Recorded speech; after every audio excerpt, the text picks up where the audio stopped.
Bullets तो वहाँ पे मौके से जो पुलिस बता दी थी 250-300 हॉल बरामद हुआ था। किसी की फैमिली को ऐसे डिस्टर्ब कर देना, तो इतनी शदीद किस्म की फायरिंग और माजूरी, और एक भी नहीं 4-5 फायर बाजू में, टांगों पर, कमर में। अफजाल कुन्नू अपने आप को बेगुनाह कह रहा है, वो इतना दरबदर हो रहा है गैर मुल्कों में, तो उसकी मदद करें, उसको पाकिस्तान लेके आए, उसके साथ इंसाफ करें, मेरे साथ नहीं, अफजाल कुन्नू के साथ इंसाफ करें।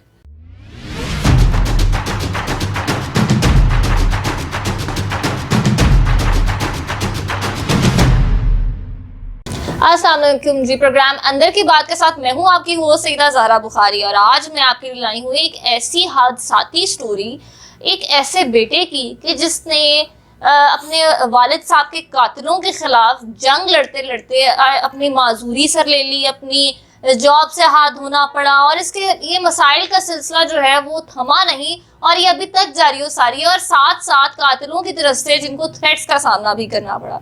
तो इनकी जुबानी सुनते हैं, इन्हीं की जुबानी। जी अस्सलाम वालेकुम मुबीन भट्ट साहब, कैसे हैं आप? जी वालेकुम अस्सलाम। बस आपके सामने है जो हालात, खैरियत से हैं, शुक्र अल्हम्दुलिल्लाह। मुबीन भट्ट साहब बताइएगा कि जो वाकया हुआ, जो हादसा हुआ आपके साथ, जिसके से आप गुजरे, तो एक बर्फ का गोला, ये कैसे इतनी जाने निकल गए?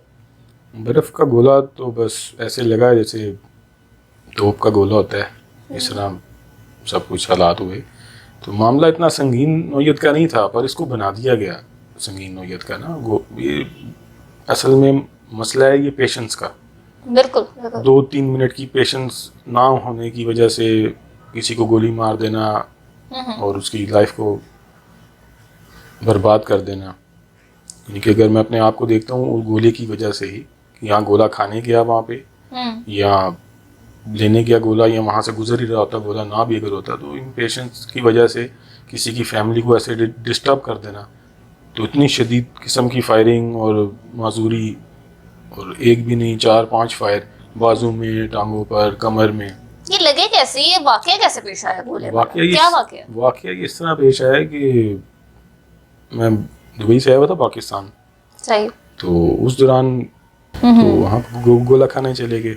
हाल रोड पे बड़ा मशहूर मिट्टू गोले वाला था एक। बिल्कुल बिल्कुल। वहाँ पे गोला खाने जाते हैं, तो अब वहाँ के रिहायशी भी हैं, हम वहाँ पे सब जानते भी हमें, तो एज आ फैमिली के मेरे साथ फैमिली है, रिस्पेक्ट तो हाँ नहीं, रिस्पेक्ट भी कह सकते हैं, एज आ फैमिली, जैसे पहले प्रायोरिटी देते हैं ना भी पूरा फैमिली के साथ है। तो ये कुछ 15-20 लोग ना अवबाज किस्म के खड़े थे, इन्होंने ड्रिंक वगैरह की हुई थी। अच्छा। तो उसने कहा भैया आप ही गोला लें और आप जाएं। तो मैंने जब गोले लिए तो इन्होंने झगड़ना शुरू कर दिया कि इसको क्यों पहले दे रहे हो। सही। बस ये वजह है। और अगर मैंने कोई रिक्वेस्ट की है कि भाईजान लड़े ना प्लीज, तो आप ले लेंगे गोले वापस, तो पिस्टल निकाल के मेरी कान पट्टी पे। आपकी रिक्वेस्ट करने के बावजूद? अच्छा। तो कि भी ये झगड़े मत, जिस गोले वाले ने गुनाह कर लिया मुझे गोला देकर, मैं कि ये गोले वापस ले लो भाई, झगड़ा मत करें। तो वो इतना शिद्दत इख्तियार कर गया, एकदम से इनकी भीड़ इकट्ठी हो गई, सारा गैंग ये वहाँ पे आ गया, और ऐसे सर्कल भरे बाजार में। नहीं, वो बाजार नहीं, वो हाल रोड पर एक जगह, उसको जिलानी मेंशन कहते हैं। सही। वहाँ पे ये गोले वाला था, और फैमिली एरिया था, पार्क है, वहाँ पे फैमिलीज बैठी हुई थी। सही। लड़के कुछ साइड में खड़े थे, वो जो साइड में खड़े थे, ऐसा ग्रुप बना के उन्होंने घेर के वहाँ पे तो इस किस्म की फायरिंग की, और बाकायदा फिल्मी डायलॉग के साथ। तो बाद में पता चला जी ये बिलाल कुलचे है, गैंग है, ये बत्ताखोर हैं, उजरती कातिल हैं, एक अफजाल कुन्नू है। तो बिलाल कुलचे की तो डेथ हो गई ओवर ब्लीडिंग की वजह से। वहाँ पे मौके पर पुलिस आई, उन्होंने शोर मचाया कि ये तो इश्तिहारी है, ये तो बहुत खतरनाक बंदा है। पुलिस इस वाकये के बाद पहुंची? जी, पुलिस को जैसे पुलिस आती है आम रूटीन में, जब वाकया हो चुका होता है, सब मर गए होते हैं, गिर गए होते हैं। तो खैर वहाँ पे पुलिस आ गई, उन्होंने उसकी शिनाख्त की। तो मैं होश में था, उस वक्त सांस चल रहे थे, तो फैमिली मेरी बहुत ज्यादा घबराई हुई थी। सब लोग लेट गए वहाँ पे जमीन पे ना, एकदम से बता रहे हैं कि और फैमिलीज भी वहाँ मौजूद थी, तो वो तो किसी और को भी मतलब इसका हादसे का शिकार हो सकते हुए हैं। कुछ राहगीर भी जख्मी हुए थे वहाँ पे, जो खा रहे थे, जो गुजर रहे थे वहाँ पे। तो जो फेस पे आ सकते थे आगे, कुछ लोग डर गए, वो नहीं है। तो मुझे हॉस्पिटल ले जाना मजबूरी थी, क्योंकि मैं जख्मी हुआ था बड़ा शदीद किस्म का, तो मुझे पुलिस वालों ने हॉस्पिटल पहुँचा दिया। तो जब होश आया, वेंटिलेटर पे था, तो हथकड़ी लगी हुई, तो आसपास पुलिस। तो मैंने पूछा, मैं कहा ये हथकड़ी क्यों लगी हुई है मुझे? वो बोलते कि आप पर ना FIR रजिस्टर हो गई है। मैंने कहा किस चीज़ की? मर्डर की। किसका मर्डर? वो बिलाल कुलचा और वो उजरती कातिल हैं, बता हो रहे हैं, वो बहुत बड़ा गैंग है। तो इस तरह की बातें करके, पर मैं कहा सारा मामला बताया। मैं कहा तो ऐसे हुआ, मेरे साथ ऐसे हुआ, ये वो। तो फिर उन्होंने अपने बड़े ऑफिसर्स को बुलाया, वो मुझे नाम नहीं याद उनका, बस वो काफ़ी स्टार लगे थे यहाँ पे। तो उन्होंने आके सारा वाकया सुना। तो पहले अब इसका कोई हल निकालते हैं। तो वो फिर मुझे पेश किया गया। वो चल फिर नहीं सकता था, चेयर पे बिठा के ले जाते, उठा के स्ट्रेचर पे ले जाते थे, क्योंकि मेरा ना वर्टिब्रा ब्रेक हो गया था। जो एक बुलेट लगी ना यहाँ पे कमर में, जी। तो इसने ये ऐसे घूम के लार्ज इंटेस्टाइन से पसलियों में चली गई, विंग्स में, दिल से थोड़ा सा दूर। और जब इसने हिट किया बैकबोन के वर्टिब्रा को, ब्रेक हो गया, फ्रैक्चर हो गया, ऐसे 2 टुकड़े हो गया। तो डॉक्टर कह रहे थे कि भी बता नहीं सकते ये बच्चा चल भी सकेगा कि नहीं। तो इस तरह की स्वेयर इंजरी हो गई थी। तो पर कितनी बुलेट्स आप पर फायर की गई? बुलेट्स तो वहाँ पे मौके से जो पुलिस बता दी थी 250-300 हॉल बरामद हुआ था, जिनमें बड़ी गन्स और पिस्टल्स ये वो। तो मुझे 4 बुलेट्स लगी थी। काफ़ी बुलेट्स मेरे पास से गुजरी, मैं गिरा हुआ था, मेरे सर पर फायरिंग कर रहे थे ये लोग। तो मेरे पास से हिट होकर गोली कोई गाड़ी को लग रही है, कोई दीवार को लग रही है, कोई किसी को लग रही है। इतनी शदीद फायरिंग, यानी कि उसकी वजह नहीं समझ में आई मुझे। नहीं, तो जो इतनी हैवी वेपन साथ अपने लेकर आए थे, क्या वो कोई पेशावर थे? जी बिल्कुल। वो तो उस वक्त उन पे 42 FIRs बाय नेम रजिस्टर्ड थी, जिनमें बताखोरी की और मर्डर्स की और रॉबरीज की, वो सारा रिकॉर्ड मेरे पास पड़ा है। तो अभी जो रिसेंटली हफीज मुफ्ती साहब ने जो गैंग पकड़ा है, ये वही गैंग है, अफजाल कुन्नू गैंग है। और ये सिलसिला बहुत दूर से चलता आ रहा है। अफजाल कुन्नू है कौन? ये अफजाल कुन्नू बेसिकली ना, ये मिस्री शाह फैजबाग का रिहायशी है। अच्छा। ये बड़े मशहूर रेलवे के चोर थे। ये रेलवे का लोहा चोरी करते थे, गाड़ियों की ब्रेकें चोरी करते थे। तो काफ़ी इनके मामला थे वहाँ पे, लड़ाई झगड़ा, कत्लो गारत सिस्टम इस तरह का ना। मेरे अलावा और भी काफ़ी लोग इनके जुल्म का शिकार रहे हैं। इनके इलाके की एक फैमिली है, यूसुफ खान फैमिली है, वो हांगकॉन्ग मोबाइल वाले। अच्छा। तो काफ़ी वेल सेटल बिजनेसमैन है वो, उनको भी इसने मर्डर किया है। तो उनको मर्डर करने की क्या वजह थी? उनकी वजह कुछ 2009-10 से इनका कोई मसला चल रहा था। ये अफजाल कुन्नू, बिलाल कुलचाई उनसे बता मांगते थे। अच्छा। कि हमें पैसे दो, बता दो, इलीगल एक्टिविटीज करते थे।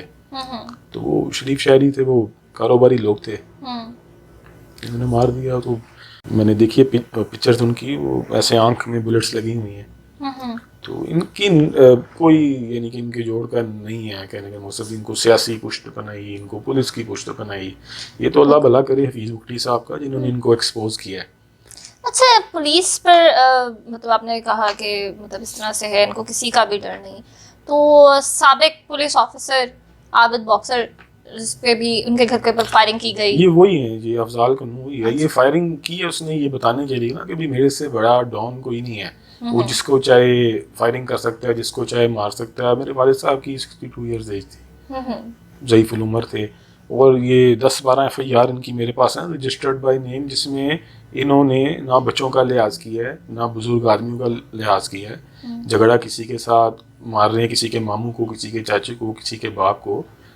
तो मेरे साथ जो इन्होंने वजह बनाई, मुझे कॉल पे थ्रेट करते थे कि तुम्हारे वालिद को देखा ना कैसे मारा, तुम्हारे सामने किस तरह फायरिंग की, देखा ना, तो तुम्हें भी इसी तरह मारेंगे, अपने बयान वापस ले लो, हमें शनाख्त मत करो, अदालत में नहीं आना, पुलिस स्टेशन नहीं जाना। तो इस तरह की थ्रेट्स 2012 के बाद शुरू हुई। यानी कि मुझे बड़ी अच्छी तरह वो रात याद है और सारी ज़िंदगी रहेगी। 16 मई की रात को ये हादसा हुआ वहाँ पे। उसके बाद 12 अक्टूबर 2012 में इन्होंने वालिद साहब पे हमला किया। तो टिकट्स लेके आ रहे थे, वहाँ पे मेरी फ़्लाइट थी नेक्स्ट डे की। तो रास्ते में कोई शॉपिंग वगैरह की, तो वो हाल रोड पर शॉप भी थी वहाँ पे हमारी। तो शॉप से निकले हैं वहाँ पे, तो वैसे आगे की गाड़ी है, पीछे पीछे हम लोग जा रहे हैं, वहीं पे इकट्ठे हो गए हैं। सही। तो बुंदू खान रेस्टोरेंट है जहाँ पे GPO चौक है, जो बिल्कुल मेन रोड है। हाँ जी, वो मेन शहर है, जो हाई कोर्ट है, GPO ऑफिस है, जहाँ पे जजेस एंट्री भी इन आउट होते हैं, वहाँ पे बिल्कुल हाई कोर्ट का मेन गेट है। जी जी बिल्कुल उसके ऑपोजिट ये मेन शाहरा का हादसा है। तो बड़ी दुनिया वहाँ पे देख रही थी, कोई नहीं आगे बढ़ा। हम नहीं जाके वहाँ पे सारा लिखा, 15 पे कॉल की, पुलिस बहुत लेट आई। तो अगर जल्दी भी आ जाती तो होना तो कुछ नहीं था, वो तो एक्सपायर हो गए हुए थे। ये आपके वालिद का वाक़या है? जी 37 बुलेट्स, जाहिद अमीन साहब जी 37 बुलेट्स हिट की थी वो ना। Oh my God. तो उन्हें क्यों किया गया, मतलब क्या इसका ताल्लुक भी उसी वाकये से था? जी बिल्कुल, बकौल उनके कि तुम्हारे वालिद को हमने मारा है, वो बाज नहीं आ रहा था तुम्हें बचाने से, केस की पैरवी से। मेरे वालिद साहब कंटिन्यू कर रहे थे अदालत में, पुलिस स्टेशन में। झगड़ा आपसे हुआ और मर्डर आपके फादर का? ये सवाल तो मैं आपके चैनल के थ्रू मैं अफजाल कनू से भी पूछना चाहूँगा कि, और मैं पूछ रहा हूँ आज तक मुझे इसकी वजह नहीं मालूम पड़ी कि अगर वजह वो गोला थी कि मैंने पहले गोला ले लिया, और मैंने नहीं लिया, मुझे तो वो गोले वाले ने दिया कि भाईजान आप गोला ले लें। झगड़ा तो ये गोले वाले के साथ कर रहे थे। अगर मैंने गोले वापस कर दिए, ये मैं कह रहा हूँ भाई प्लीज़ झगड़ा मत करें, तो उसमें थप्पड़ मार देना, फायर मार देना, और इतनी शदीद तरीके से, तो काफी लोग जख्मी हुए थे। और इसके पीछे और भी कुछ मुहरकात थे, आहिस्ता आहिस्ता जो बातें लेकिन वो बदला तो वहीं पे पूरा हो गया ना, मतलब आप पे अटैक कर दिया, फायर हो गया, वो खत्म। लेकिन उसके बाद मतलब उसके बाद कॉल पे डराते धमकाते थे ना, तो जैसे अब्बू के हादसे के बाद मुझे मेरे साथ करते रहे ऐसे, सिलसिला मजीद चलता गया, रुका नहीं। जी, जब तक अब्बू जिंदा थे तो ये अब्बू को थ्रेट करते थे कॉल करके ना कि हमें पैसे दो, तो ये करो, बयान दो, गवाही वापस लो, अपने बेटे को समझाओ। तो एक लड़का था वो इनके साथ उस वक्त ना, हाशिम भट्ट, अच्छा, वो मुस्तफा रहमान जो नून लीग के हैं ना, बिल्कुल बिल्कुल, उनके साथ एक गनमैन उनका सीमी भट्ट नाम का कोई आदमी था। तो जब ये हादसा हुआ, मैं उस हॉस्पिटल में था, तो वो उन्होंने अप्रोच किया, हमारे पास आए, पुलिस ने बताया कि आप जाके उनसे बात कर लें तो हम लिख देते हैं, आपको माफ़ कर देते हैं, जिसको बुलेट्स लगी हैं वो अगर कह दे तो उन्होंने आके रिक्वेस्ट वगैरह की कि भाई अब मैंने बुलेट नहीं फायर किया, आप हर किस्म की तसल्ली कर लें, मुझे पहचान लें, देख लें। वाकई उसने बुलेट नहीं फायर किया था मौके पे, तो लेकिन वो था ज़रूर मौके पे वहाँ पे। तो वो फिर वो मैंने कहा ठीक है, मैं तो घर से लड़ने नहीं आया था, ये तो आसाती तौर पे मामला हुआ और आप लोगों की तरफ से हुआ। उसने कहा भाई हम शर्मिंदा हैं, तो वो लोग ऐसे वैसे सारी बातचीत बताई। जब उसको स्टाम्प लिख के दिया तो फिर ये लोग भी अगर ऐसे वो हो रहे थे, तो मेरा मफलूज हो गया था। मैं एक ही बेटा हूँ, 2 बहनें हैं, तो वाले साहब सोचे थे कि पता नहीं चल पाएगा कि नहीं, तो मैं तो आया हूँ खुशियाँ देखने, घर में रहने, परदेश से शादी की नीयत से, तो ये क्या हादसा हो गया इसके साथ। तो वो मामला चलता रहा। फिर वो मुझे इस बात का नहीं पता था, अबू के हादसे के बाद मुझे ये सारी बातें पता चली हैं कि ये लोग अबू को भी थ्रेट करते रहे। जब वो फिर अबू का मोबाइल ओपन किया, उसमें रिकॉर्डिंग्स थी, वो पुलिस वालों को, तो क्या उन्होंने कभी आपके साथ जिक्र नहीं किया कि उनको थ्रेट है? नहीं, जिक्र नहीं करते थे वो मेरे साथ, बाकी भी टेंशन में हूँ, परेशान तो मैं था। दुबई में जॉब थी, नेशनल बैंक अबू धाबी में, तो अब मेरे साथ क्या होगा, आगे क्या होगा, जाके जॉब कर पाऊंगा कि नहीं, कि जो मेन वर्टिब्रा था वही ब्रेक हो गया, ना बैठ सकता हूँ सही तरह, ना चल सकता हूँ। तो 2013 में वालिद के हादसे के बाद मुझे फौज का अटैक आया था, टेंशन से इनकी बातें सुन कर कि ऐसे मारा, मैंने 27 मारी, मैंने 10 गोली मारी, बाकायदा एक बुलेट गिनवाते थे। तो इतना इनका यानी कि फिल्में देखते हैं ना। अच्छा मुबीन भट्ट साहब, मुझे ये बताइएगा कि मतलब एक वेल क्वालिफाइड इंसान जो कि बैरून मुल्क में इतनी अच्छी नौकरी पर हो, फिर मतलब इतने सारे आपने जो है वो फ्लॉज देखे ज़िंदगी में कि ऐसी नौकरी से हाथ धोना पड़ा आपको, और फिर बैरून मुल्क की ज़िंदगी ज़ाहिर बात है बहुत मुख्तलिफ होती है, तो आपने वो ज़िंदगी जो है ना वो छोड़कर आपने यहाँ रहे, फिर मफलूजी का सामना, सबसे बड़ी बात ये, फिर आपके वालिद साहब का हादसा, मतलब एकदम इतने ज़्यादा फ्लॉज और इतने ज़्यादा हादसा और इतने ज़्यादा ट्रॉमास में आप रहे, तो ज़रा वो बताइएगा कि वो सफ़र आपने कैसे कैसे तय किया, मतलब उसमें आप क्या सोचते थे, क्या मतलब जो है ना वो आपकी कैफियत थी, ज़रा वो हमारे नाज़रीन को बताइए। 12 अक्टूबर को जब ये अबू का हादसा हुआ 2012 में, उसके बाद तो तकरीबन जैसे ज़िंदगी इंसान की बदल जाती है ना, इस वे में कि भाई सुबह उठना है, जॉब पे जाना है, वापस आना है, घर वालों से बैठना है, गपशप लगानी है, घूमना फिरना है, वो फिर ये सारी रूटीन इस तरह से चेंज हो गई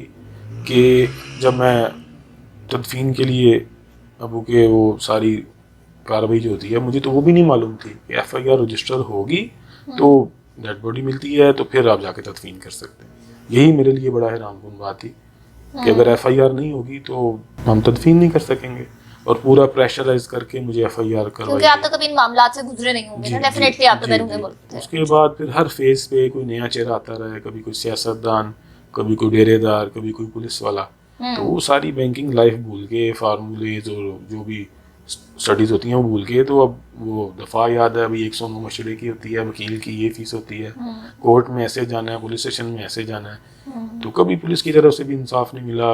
हर फेज पे एक नया ही, पुलिस ने कभी कोई आपके साथ ताउन नहीं किया या कभी आपको ये चीज ध्यान ही नहीं कराई? कि आपके तो वालिद भी चले गए हैं, बाप तो एक जो है वो सायेदार दरख्त की मानंद होता है।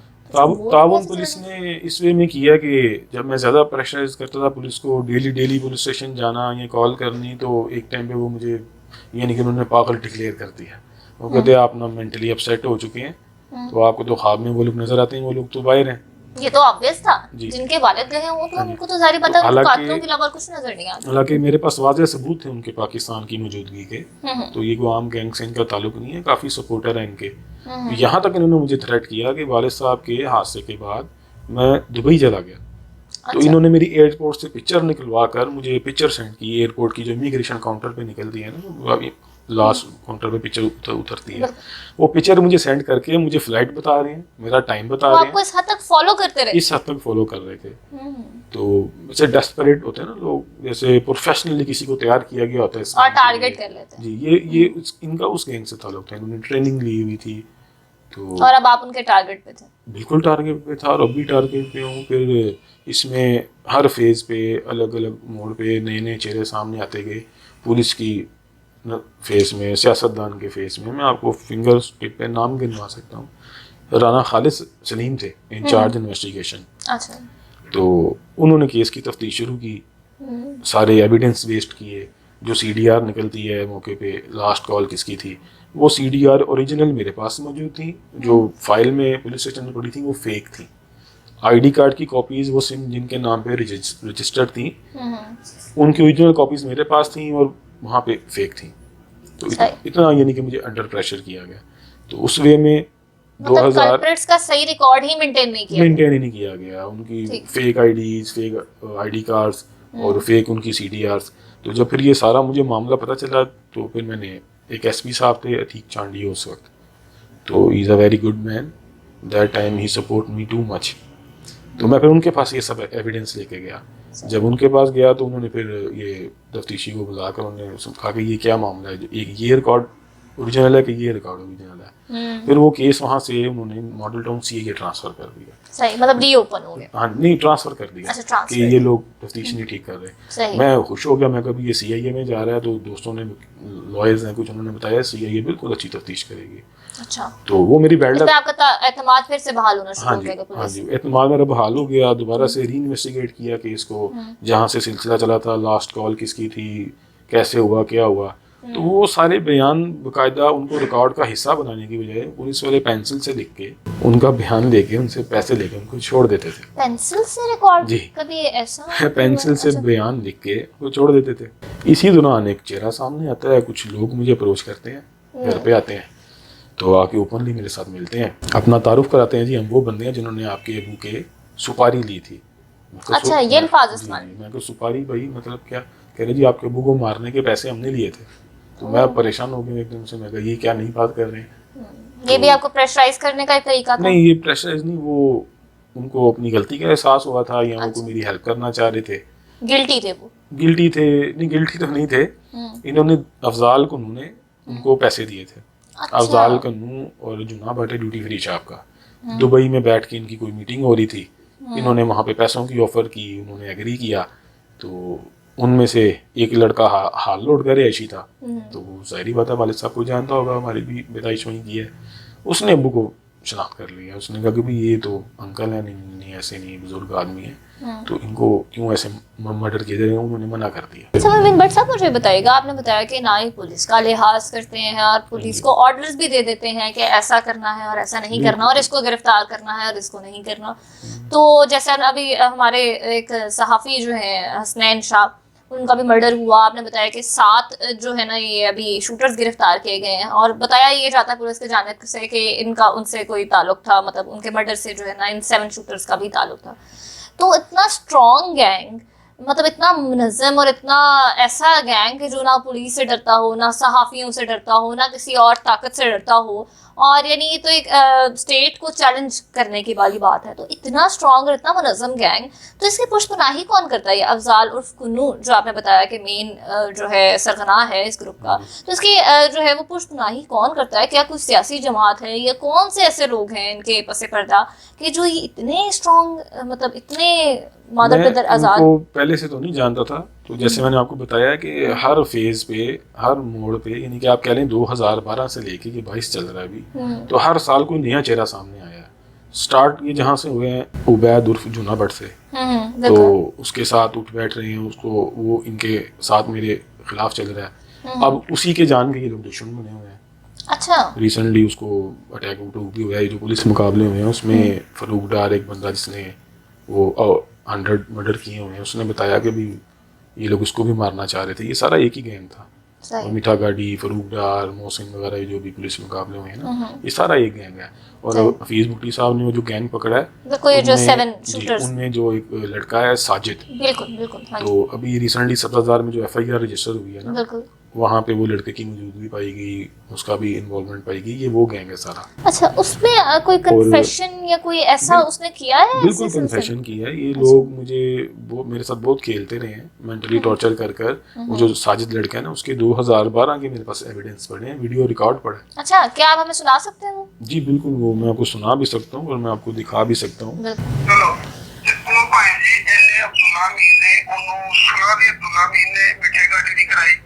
अब्दुल्ला मीर ने ਉਹਨੂੰ ਬਾਹਰ ਕਢਾਇਆ, ਠੀਕ ਹੈ। ਫਿਰ ਉਸ ਵਕਤ ਅਬਦੁੱਲਾ ਮੀਰ ਦੇ ਕਹਿਣ ਤੇ ਇਹਨੇ ਫੈਸਲਾ ਕੀਤੀ ਸੈਟਿੰਗ, ਤੇ ਫੈਸਲਾ ਨੇ ਸਮਝ ਗਿਆ ਕਿ ਭਾਈ ਅਬਦੁੱਲਾ ਮੀਰ ਨਾ ਮੇਰੇ ਕੋਲੋਂ ਤੈਨੂੰ ਮੰਗਦਾ ਵੇ, ਤੂੰ ਭਾਈ ਤੇਰੀ ਮਿਹਰਬਾਨੀ ਮੇਰਾ ਵਸਾ ਨਾ ਕਰੀ, ਠੀਕ ਹੈ। ਮੇਰਾ ਵਸਾ ਨਾ ਕਰੀ, ਵਸਾ ਤੋਂ ਮੜਾਵੇ ਤੇ ਵਸਾ ਖਾਏਗਾ ਤੇ ਭਾਈ ਨੁਕਸਾਨ ਹੋ ਜਾਏਗਾ। ਤੇ ਫੈਸਲਾ ਮੋੜ ਪੱਕਾ ਕਰ ਲਿਆ।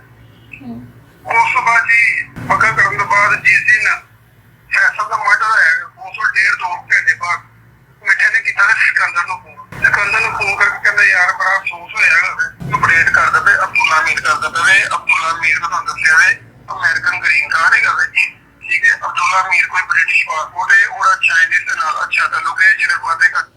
अब ये जो अब्दुल्ला मीर साहब हैं जी, ये कौन है? ये अब्दुल्ला मीर साहब जी, ये कोई ब्लैक ईगल गैंग था 90s के दौर में ना, उसमें ये बड़े सरगर्म कारकुन थे, उनकी कुछ सियासी पुष्टपनाई थी। तो जैसे आजकल हमारा डिजिटल मीडिया बहुत प्रमोट कर रहा है पुराने चेहरे, तो बजाय अरफा करीम को सपोर्ट करने के, उसको बताने के कि आवाम उसको देखे, यूथ उसको देखे और उस अरफा करीम जैसे काम करे, वो हमारा डिजिटल मीडिया आजकल इन जैसे लोगों को प्रमोट कर रहा है। कि अभी इसके रिसेंटली बयान आया कि मैं बेगुनाह हूँ, मेरे कसूर कोई नहीं है, मेरे भाई दरबदर हो रहे हैं अफजाल कुन्नू का। अच्छा। हाँ जी। और इसको क्या पता दरबदर क्या होता है, ये तो यशी कर रहा है, ड्रग माफिया उसके साथ काम कर रहा है। अभी ये करंटली कहाँ पे है और ये कहाँ बैठ के अपना ये मुलाजिम है? उन्होंने अलग अलग नाम से पासपोर्ट बनवाए हुए हैं, ट्रैवल करते हैं, जिसको दिल करता है आते हैं, मारते हैं, पाकिस्तान से बाहर चले जाते हैं। अच्छा, ये कार्रवाइयों में खुद जाती तौर पर मुलविस है? खुद भी मुलविस हैं। 2012 में जो गैंग था, अब तो वो बहुत बड़ी शक्ल इख्तियार कर गया हुआ है। अच्छा। तो ये मीर अब्दुल्ला साहब इनको बहुत सपोर्ट कर रहे हैं। ये UK नेशनल है, जैसे आपने सुना अभी। बिल्कुल। तो बकौल इस लड़के के ही कि इनके दहशतगर्दों के साथ भी ताल्लुकात हैं और हम सबको जान का खतरा है। जैसे कि हम ये वीडियोस भी देख सकते हैं कि सोशल मीडिया के ऊपर चल रही हैं, आप देख सकते हैं। इसमें इनके कारनामे सारे, और ये ऐसे ओपन चैलेंज समझ के ना, जैसे वो आप बता रही हैं जो फायरिंग हुई पुलिस ऑफिसर के घर, ये ऐसे वाकयात बहुत ज्यादा हैं।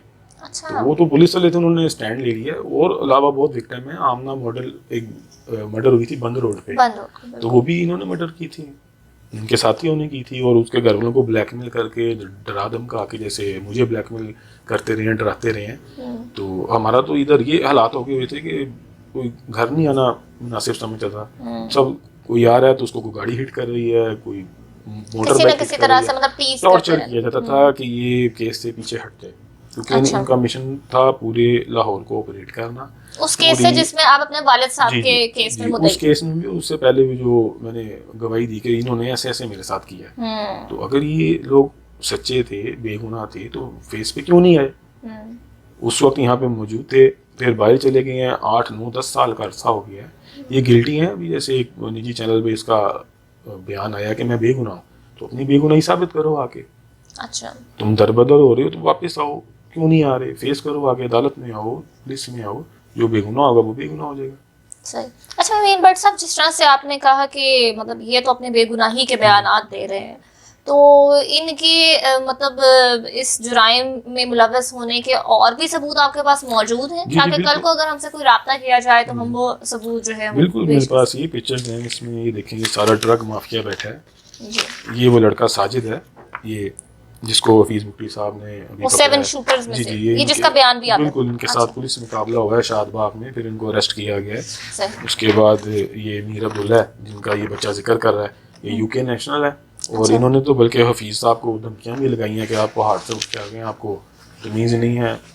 तो ऐसे अच्छा, इनको फिर से डराया। पुलिस को बिल्कुल, चैलेंज बिल्कुल। करना। अच्छा। ये अफजाल को उनको बहुत सपोर्ट कर रहे हैं।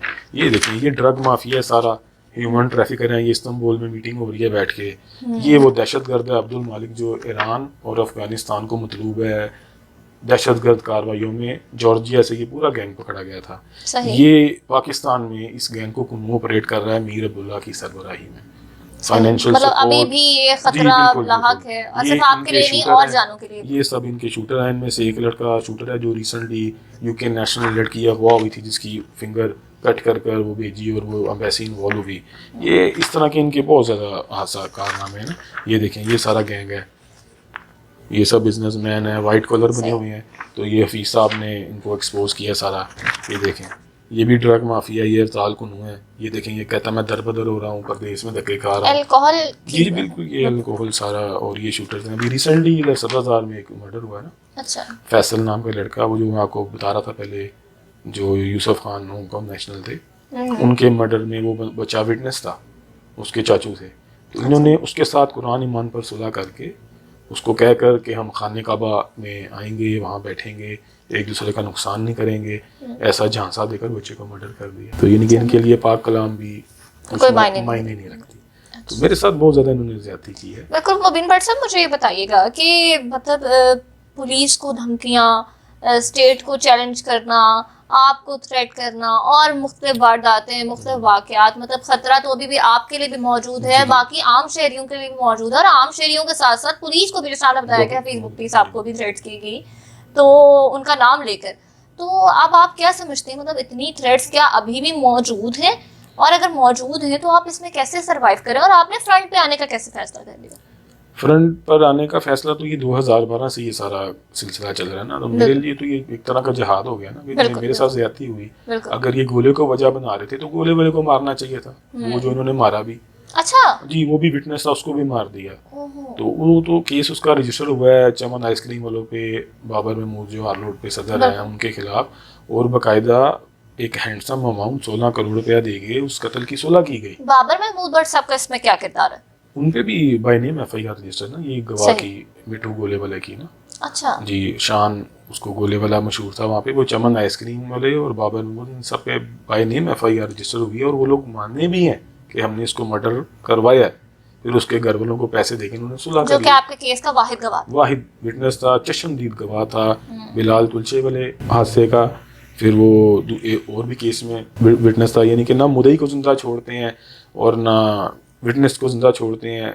और वाक़यात का आप यहाँ से अंदाज़ा लगा लें कि इनका एक दोस्त है फारूक, कर्मा वाला होटल है उसका, दरोगा वाला में ना, वो पुलिस वालों से उसके बड़े ताल्लुकात हैं। राशिद अमीन भट्ट का दोस्त है, उसने एक लड़के को अपने होटल पे बुलाया कि आओ बैठ के खाना खाते हैं। अच्छा। वो लड़के को बुला के उसको मर्डर करवा दिया, बहाने से बुलवाया। बहाने से बुलाया। जब उसको पुलिस ने अरेस्ट किया तो उसने बताया बिना डरो खौफ कि मुझे अफजाल को उन्होंने कहा था, मैंने इसको बुलाया और मर्डर करवाया।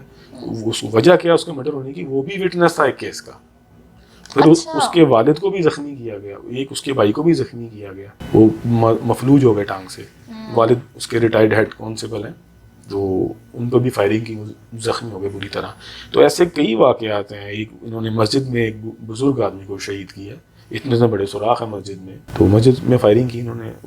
वो बूढ़े इंसान का कसूर था कि वो अपने बच्चे के कातिल ढूंढ रहा था, उसने इनको नामजद कर दिया था। और बड़े फ़ख्र से फिर ये बताते भी हैं कि हमने ऐसे मारा, उस तरह मारा, आज तुम ये कर रहे हो, वो कर रहे हो। भैया आप इतनी बहादुर हो तो टीवी पर रो क्यों रहे हो कि मैं बेगुनाह हूँ, मेरे साथ ज़्यादती हो रही है। पहले फायरिंग करवाती हो, फिर कहते हो मैंने कुछ नहीं किया। पहले आप मर्डर कर देती हो, फिर कहते हो गलती हो गई। तो एक इंसान को मार दिया तो मतलब पूरे खानदान को मार दिया। तो अगर वो मेरे वालिद थे, वो किसी और के भी वालिद थे, किसी के भाई भी थे, किसी के चचा थे, किसी के मामा थे, काफी रिश्ते होते हैं। एक शख्स के साथ पूरा एक खानदान जुड़ा होता है। अच्छा मुबीन भट्ट साहब, मुझे ये बताइएगा कि आप कोई अपील करना चाहें, कोई मैसेज देना चाहें, क्योंकि आप तो इस सारे फेज से गुजरे हैं, तो आप गवर्नमेंट से या किसी से कोई अपील करना चाहें, कोई मैसेज देना चाहें तो प्लीज़ हमारे नाज़रीन। मैं अपील करना चाहूँगा जी वज़ीर आज़म पाकिस्तान से, इमरान खान साहब से, चीफ मिनिस्टर से, वजारत दाखिला से, कि ये लोग पासपोर्ट कैसे रिन्यू करवाते हैं, ब्लैक लिस्ट होने के बावजूद, एयरपोर्ट पर नाम होने के बावजूद ये ट्रैवल कैसे कर लेते हैं। और ये जो इतना हसास डाटा जो इमिग्रेशन काउंटर पे खड़ा एक बंदा पिक्चर उतार रहा है, वो डाटा इनके पास कहाँ से आ जाता है, दहशतगर्दों से इनके ताल्लुकात कैसे हैं, ये लोग ड्रग माफिया हैं, ये ह्यूमन ट्रैफिकर हैं, ये ड्रग पूरे पाकिस्तान में इन्होंने फैलाई हुई है, यूथ को ख़राब कर रहे हैं, अपना इमेज शो कर रहे हैं गन्स दिखाकर और ये सब उल्टी सीधी बातें कर कर। तो मैं रिक्वेस्ट करूँगा अपने तमाम पाकिस्तान के इदारों से कि अफजाल कुन्नू अपने आप को बेगुनाह कह रहा है, वो इतना दर बदर हो रहा है गैर मुल्कों में, तो उसकी मदद करें, उसको पाकिस्तान लेके आएँ, उसके साथ इंसाफ करें, मेरे साथ नहीं, अफजाल कुन्नू के साथ इंसाफ करें। जो गुनहगार होगा सबको मालूम है, सबको पता है। अगर मैं गलत कह रहा हूँ, हफीज़ मुखरी साहब ने गलत बंदे पकड़ लिए हैं, तो पानी का पानी हो जाएगा, जो सच्चा होगा वो साबित हो जाएगा। और ये कोई आम बात नहीं है कि इतना हसास डाटा आप निकलवा लें और अगले को थ्रेट कर लें। तो मेरे यानी कि जब मेरे वालिद साहब का वो मर्डर हुआ है, उसके बाद जब ये लोग दुबई में थे तो शहबाज साईं नामी एक बंदा था, उसके पास ठहरे हुए थे, वहाँ ये उन दिनों वक्त गुजारे थे। और मॉडल टाउन में जो केस इन्वेस्टिगेट हो रहा था, वो शहबाज साईं का एक भाई है शफाक भट्ट, वो वहाँ पे ये इनके फैसिलिटेटर थे। पेंसिल से बयान लिखना, उन मेरी हर एक्टिविटी की उनको इन्फॉर्मेशन मिलना। और ये 13, 14, 15 की बहुत तवील अरसा है, इस हर फेज़ में मुझे ऐसे ऐसे केसों में उलझाया गया है कि आप कह लें कि रोड पे चलती बिल्ली भी मरती, उस पर भी अगर 302 की FIR रजिस्टर होती है ना, तो वो भी मेरे पे डालते हुए बिल्लियाँ मार के। सही। अच्छा मोइन भट्ट साहब, मुझे बताइएगा कि इस चैनल के तवज्जुह से अगर कोई आपसे रब्ता करे इन एविडेंसेस के लिए, इसको चैलेंज करे, तो क्या आप ये चैलेंज जो है वो एक्सेप्ट करेंगे? बिल्कुल, ये एविडेंस मेरे पास है, ये पिक्चर्स हैं, ये ऑडियो रिकॉर्डिंग्स हैं और वीडियो रिकॉर्डिंग्स भी हैं, जो ऐसे बिल मुशाफा गुफ्तगू हुई है, जो लोगों ने आके मेरी हेल्प की, जिनको मेरे पे तरस आया या किसी के कहने पे मेरी मदद की, कोई चेहरा सामने नहीं आया, वो अपनी बातों पे मौजूद हैं, कायम है अभी तक।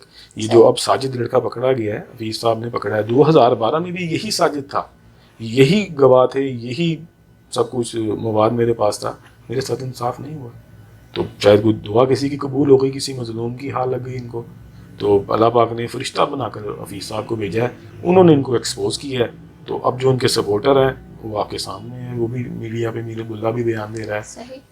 तो जी, तो ये थे मुबीन भट्ट साहब, और आपने इनकी कहानी सुनी, जो इन हादसा, जिस तकलीफ, जिस कुर्ब से ये गुजरे हैं।